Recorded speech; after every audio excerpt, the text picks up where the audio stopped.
Welcome back to Kaka in the morning. Of course, it's a Monday, and when it's Monday, you know, we are discussing matters health. As mentioned earlier on, our topic of discussion today is on Alzheimer's and dementia, just trying to understand these particular diseases. And of course, in studio, I'm being joined by Elizabeth Mutunga. Elizabeth, thank you so much for your time. Thank you for having me. All right, let me give you an opportunity to introduce yourself fully, as well as the organization. Okay, my name is Elizabeth Mutunga. I am from the Alzheimer's and Dementia Organization, Kenya, an organization that started after I discovered that Dad had dementia. We found out at around 2007. It took us about 15 years to get a proper diagnosis. And so with other caregivers, we came together and decided to start an organization to help other people who may be affected or who will be affected in the future, not to also take very long to get diagnosis. So our main aim is to really support the caregivers through support groups, through giving out of information, through awareness, and also trying to work with the general public, the doctors, the nurses, the media, anybody who can listen to understand what dementia is. So that is what we do. Yeah. All right, and talking of understanding what dementia and of course Alzheimer's is, let us just start by what dementia is, then we look at Alzheimer's and how of course they now just relate to each other. So dementia is a general term, an umbrella term that is used to explain changes in personality, changes in behavior. Somebody who used to do things a certain way and they're no longer doing things a certain way. Alzheimer's is just one type of dementia. So if it's an umbrella, for example, that means it's like the mother. So Alzheimer's will be like one of the children of dementia. So we have Alzheimer's, we have Lewy body, we have frontotemporal dementia, we have dementia due to alcohol, dementia through to HIV, and many other types of dementia. But the most common is Alzheimer's disease. So Alzheimer's disease is a progressive degenerative condition, which means once it starts, it cannot stop. So once the person starts showing signs of dementia, it's progressive. So it continues getting worse. It doesn't get better. Yeah. All right, and as you talk of signs, what are some of the signs now of Alzheimer's? So some of the signs that you would see is one, changes in memory. For example, they'll start speaking about things that they used to do many years back when they were younger. And that also is strange because they are not talking about current information. They're talking about things that happened like 20, 30 years before.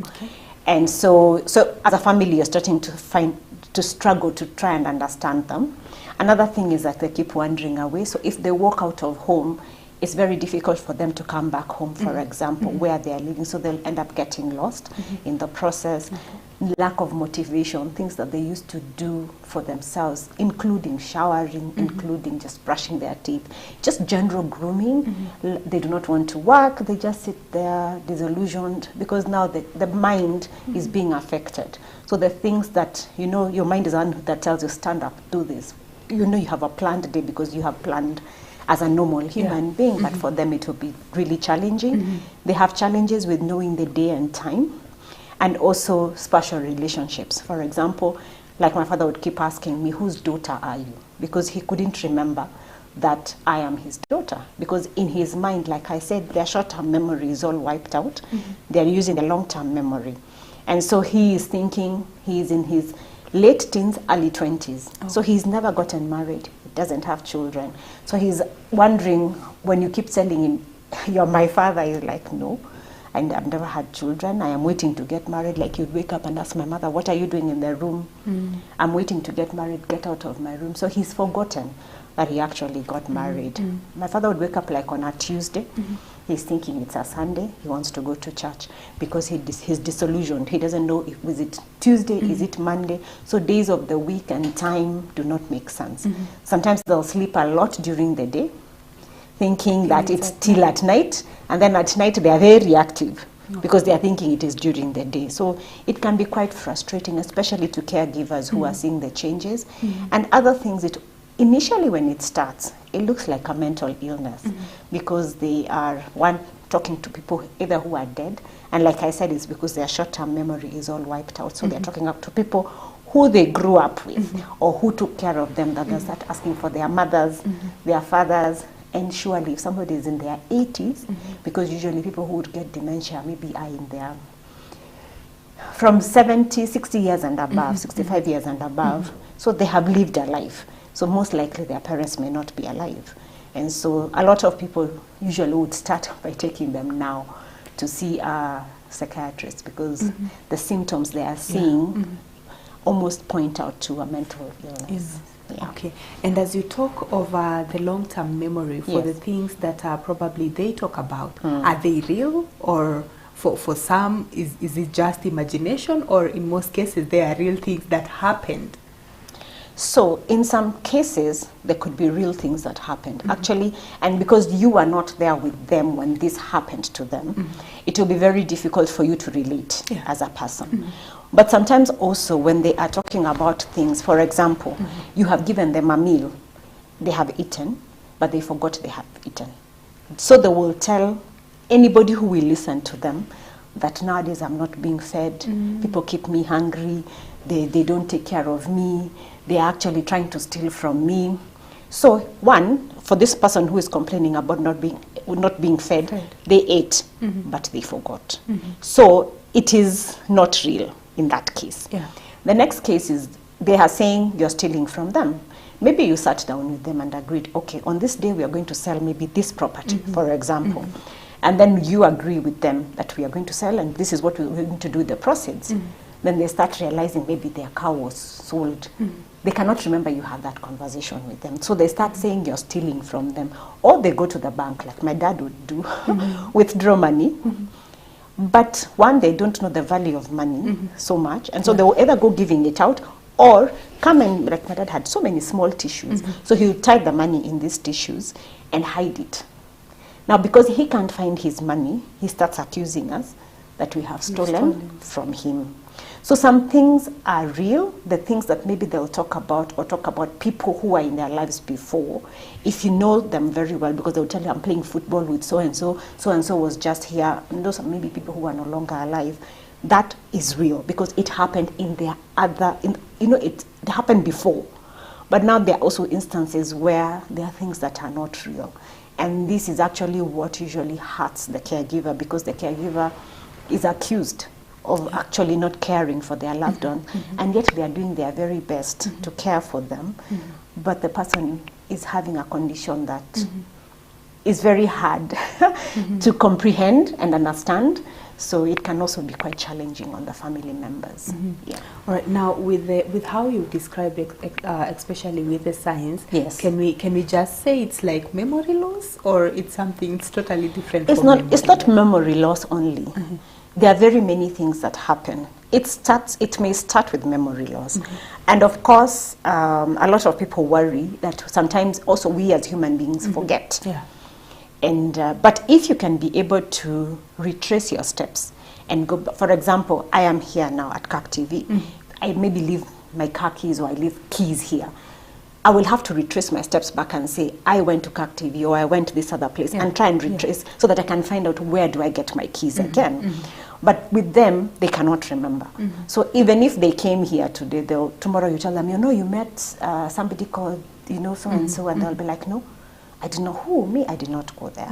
So memory loss is just one part of the symptoms that you will notice, but there will be many, many other symptoms.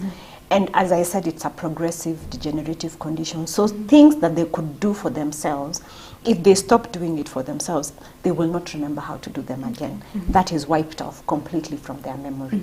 For example, if they used to feed themselves using the spoon, if you now start feeding them, they do not remember how to use it again, and that's it. If they were walking, at least even if it's just from here to that corner, then they stop walking. Even if you try and make them walk again, they'll not be able to walk again. So in a nutshell, what's happening is that the brain is dying.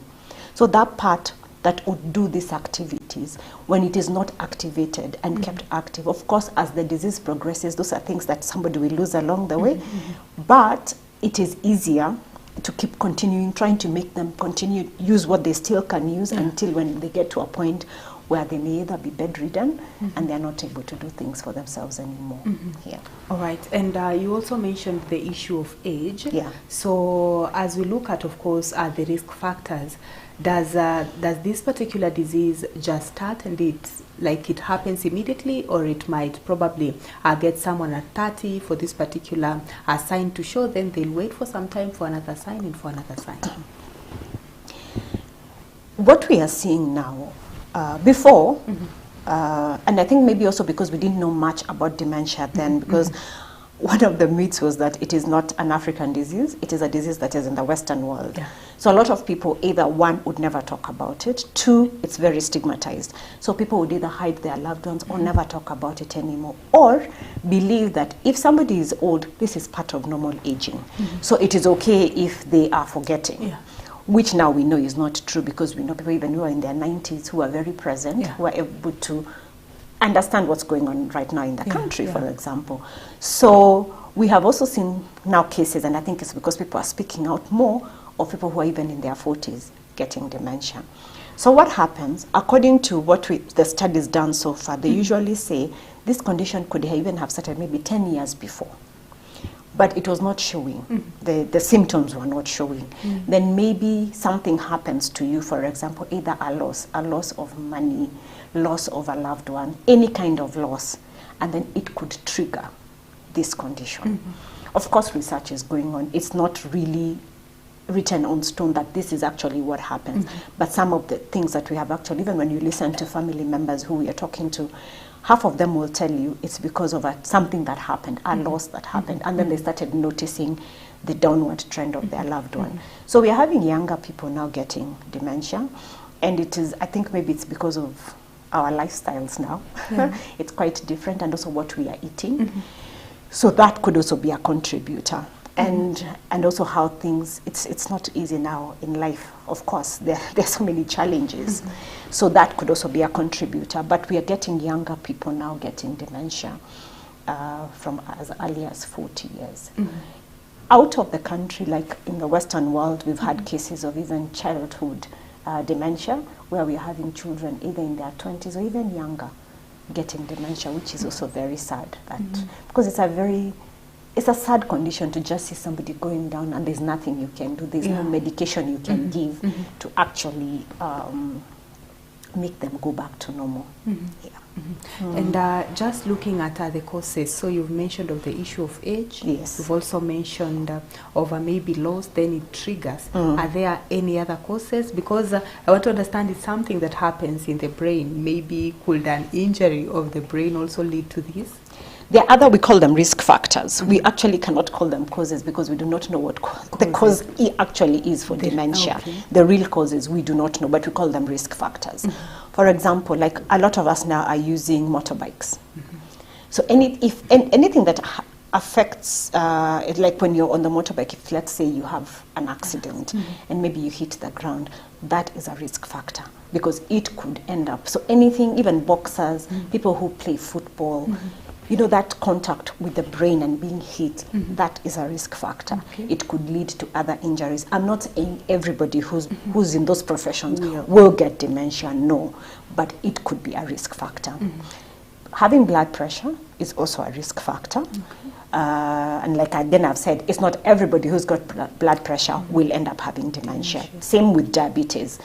Diabetes is also a risk factor. Cholesterol is also a risk factor. People with heart conditions, because anything that affects the heart affects the mind. So these are risk factors that we have. So we try and work with the risk factors to try and reduce the likelihood of somebody getting dementia. But it's not, of course, cast on stone that because you have diabetes, you must get dementia. No, that's not the correct way, because there are people who live all their lives with diabetes and dementia, and with blood pressure, and they will not get dementia. But like for my dad in his case, he had diabetes and then he got dementia. And so sometimes they actually say these are like they're cousins, dementia and diabetes. Yes, so we've had cases where people with these conditions end up with dementia. Yeah. Okay, before we look at the management Yes. of it, you've of course the organization that you're in, of course, it deals more with caregivers. Yes. What would you say? Of course, you've mentioned some of the challenges that caregivers face, or what are some other challenges that you'll say caregivers to people with dementia and, of course, Alzheimer's face? One of the things I think that they really go through is loneliness. And when I say loneliness, is because, like I said, the condition is very stigmatized. So a lot of people do not understand the condition. For example, somebody who's got dementia cannot even remember maybe even where the bathroom is. And so, like if we are here in the studio with you, they would come and just help themselves right here. Because for them, that looked like where they could go, you know, to help themselves. So some of these things also can be very embarrassing for family members, and family members would end up either hiding their loved ones, or if you start talking about it, people will start telling you you're not doing your very best as a caregiver. What other thing can you do? Which other doctor have you seen? And so you're always running to and fro trying to get a proper diagnosis. And that is one of the things I also tell caregivers. The first thing, get a proper diagnosis. Because a lot of times when you go and see a doctor and they may tell you just it's dementia, but you need to understand what type of dementia it is. Okay. Understanding what type also will help you give your loved one better care. For example, somebody with Alzheimer's disease and somebody with frontotemporal dementia is very different. Somebody with frontotemporal dementia can be very, very violent. They fight a lot. They are very aggressive. Dementia, they may start when they're starting in the first stages of the condition, being aggressive, because they also know there's something happening to them. But since they cannot, you know, there's that word when they say you can either fight, flee, they cannot fight. I mean, they cannot flee, they will fight. For example, if they cannot be able to deal with something, so they will really fight back. And so a lot of times, a lot of family members sometimes don't get a proper diagnosis, and so you end up struggling with things that you're not understanding. That's one. Number two, you're really accused both by family members and the person living with dementia, and you become the enemy of this person. And because you are caring for them, you don't want them to walk out when they're dirty. Yeah. So you, of course, like maybe, for lack of a better word, force them to shower. Then you force them to eat, and you force them to do everything because you want their well-being. Yeah. And so you end up being a very, their enemy, and they fight you a lot. If it's not verbally, they could hit you. So a lot of them are scarred due to the either injuries they have gone through, either both mental, emotional, and even physically. Yeah. Another thing the caregivers also go through is, and I would say this with all due respect, the church, sometimes we do not go check on our loved ones who used to come to church and they no longer come to church anymore. And so people don't come and visit, and even the church does not even, come and pray with these family members that need help at that particular moment. Because it's a very hard journey. It's a very lonely journey. Your relatives also move away from you. I mean, if you have a condition, and usually, with all due respect, people will take more than 5 years, 10 years with a condition. My dad had it for 17 years. 17 years, and you're struggling with this. People usually, after 2-3 years, they get tired.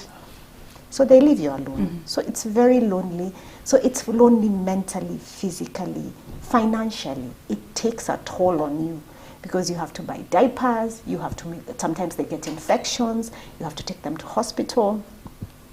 So it can be it's a sad journey.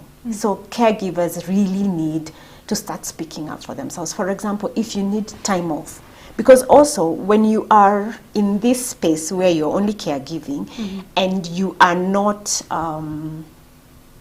taking time off, you can end up actually being consumed by that caregiving, and you become also nasty to your loved one without realizing, because you're under pressure, constant pressure. You're the only one who's noticing your loved one is going down. The loved one is in this world of their own where they are safe. And provided you're there, you're the one who's sane, who's ensuring that you're taking care of them. So they need to start speaking up and saying, oh, you know what, I need just an hour, I need 2 hours. Get out of that environment. go breathe, go meet your friend, go have a cup of coffee, go maybe just do your hair, do something other than this, so that you are able to breathe in and come and continue giving good care. We've had cases where caregivers have actually rested before their loved ones because it's just too much pressure on them. And it's a very sad journey, because this was one able person, somebody who was maybe the breadwinner. Let's say, for example, if it's your husband who's got dementia, so he was the breadwinner, he was the organizer of the family. Maybe he used to do everything. So now you have to take up what he was running with. And sometimes you just feel like you're not very, up to doing what he used to do, adequate. You don't feel you're adequate enough to do it. And so it's a very hard journey, because you have to stay sane for your sake and for your loved one's sake. Okay, and now for the caregivers, of course, that are in your organization, what are some of the things that you do just to help them, let me say? So one of the things that we do, we actually have monthly support group meetings. These monthly support group meetings, we sit down with the caregivers and then we bring an expert. Last month we had a lawyer who came in to just explain to them that once somebody has diagnosis, this is what you're supposed to do. This is how you start putting your affairs in order. So that, because there have been cases where, especially after the condition has progressed to a certain, maybe second or third, we put it in 3 stages. So we call it initial stage, middle, and then end stage. So if they're in middle, it's very hard for them to start telling you, I have property in this place, I have this here, I have somebody who owes me money. So we try and advise family members, once you've got the diagnosis, which is also very important that you get a proper diagnosis early enough, if possible, start putting your affairs in order, because then you can start getting power of attorney and you're able to now be the ones to run your estate, without now trying to figure out what else does he have. And you see also, if he's not able to sign, then you have to go to court, for example, to be allowed to be the ones to run the estate. So trying to do all these things. So we try and have speakers come in also to speak to them on how to care for themselves as individuals, because you cannot give from an empty cup. If you're not taking care of yourself, you can't give good care. We also have a forum on Telegram where caregivers speak to each other, and they end up exchanging ideas. For example, somebody would write, my mother is maybe refusing to do 1, 2, 3, or my father is refusing to do 1, 2, 3, maybe refusing to shower. So other caregivers will give you ideas. Or for me, I put for them music, and then I sing with them as we go towards the bathroom, those kind of things. So some of the ideas, and then you can adopt or maybe tweak it so that it can work for you. Other things we do with them, we have activities like even art therapy, just for them to just unwind and all that. So for us, the caregivers are very important, because they end up, we also give counseling for families, and also sometimes we may have to train the caregivers and the ones who are taking care of them, maybe the secondary caregivers, so that they can give good care to their loved ones and also for themselves. Right, and in terms of awareness creation, you mentioned that, of course, the public thinks, let me say, memory loss is just part of someone getting old. What are some of the ways? Do you go to communities? Do you talk to people for them to understand this as a way of also reducing the stigma that they face? That's a very good question, because that is very important. One of the things that we've started to do, we have every other, until COVID came, we used to have what we used to call the mind walk. So the mind walk was a time, because September 21st is the World Alzheimer's Day. So we do an activity in September where we walk to create the awareness about dementia. And so we would use that platform to now speak to people. It's not everybody who will come for that event who has a loved one with dementia, or maybe some of them, maybe 3/4 would have. So that is one platform that we use to create awareness. We also are grateful when media call us, so that we're able to create that awareness, because with media you're able to reach more people and to have that conversation, that's both print and TV. And then we also take time to go to the community. So family members would call us for us to go into their community and create that awareness, speak to the people around them. And one of the things that we have seen, especially in communities that are aware, if their loved ones wander away, even if the children have been told, if you see grandmother so-and-so walking away and she looks like she's walking very far away from home, hold her hand and take her back home. And that helps, because even the children start understanding, when we see grandmother so and so, when she's going out of home, it is my duty to bring them back. So you see, we've already started creating awareness even with the children. And so they take that initiative. And that for me is amazing. We also go to schools. I had an opportunity to work with children who were like 6 years, and I didn't think they really understood what dementia is. And it was very interesting, because they would tell you, oh, my grandmother forgets me but loves my cousin more. She doesn't like me, she beats me a lot. And sometimes, so you had, of course, to speak to them and explain to them better. But they're like, she keeps asking my name so many times. And so I get tired. So I'm like, no, please help Granny, because Granny is trying to remember who you are. But you could see the compassion in the children as they are trying to do that for their grandparents. So for me, it was amazing. So we also go to universities. We go to the doctors too. So some of them were telling us, oh, that was just a topic that we went through quickly in class, but we'd never had experience. So now just training them and explaining to them better from a perspective of once a carer and what we went through. And also just telling people in general that, like for me, the mistakes I made caring for my dad, fighting with him over things. Like, for example, I would go for shopping and I would think I've helped my father. And I would bring in the shopping and thinking I've done a very good thing, he should be very happy. But my father would start fighting me. And later is when I realized my father was the provider of the home. And I was taking that away from him. And so I remember him hitting me one day and telling me, who told you you could usurp authority over me? So from the things I have learned, now from then on, I would come and like give him the money. Of course, not everything, because he doesn't understand he wouldn't understand the value of money.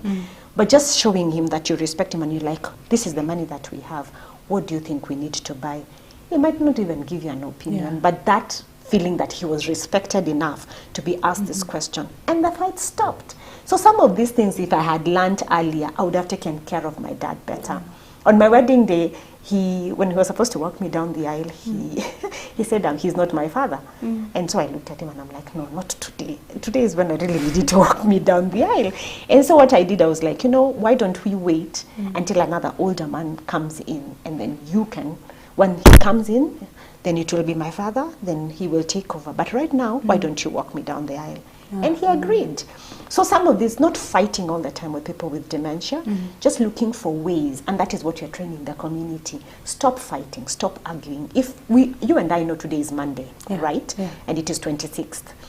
But if they come and tell us, no, it's not Monday, it is Tuesday, and we're in the year 1956, we will not argue with them. We will go back to 1956 and I'll let them speak about 1956 like we were there, but we don't understand half the things.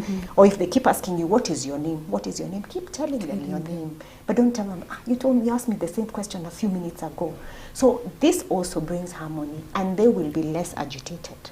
So just teaching the community how best to care for their loved ones, how best to show love, how best to just make them feel wanted in that, because they know there's something happening to them, but they can't tell you this is happening to you, to me rather. And so they look at your eyes, your nonverbal. A lot of times we don't speak words. How we react tell a lot. So they look at your nonverbal. So even when they come and maybe help themselves here, they watch you to see how will you react.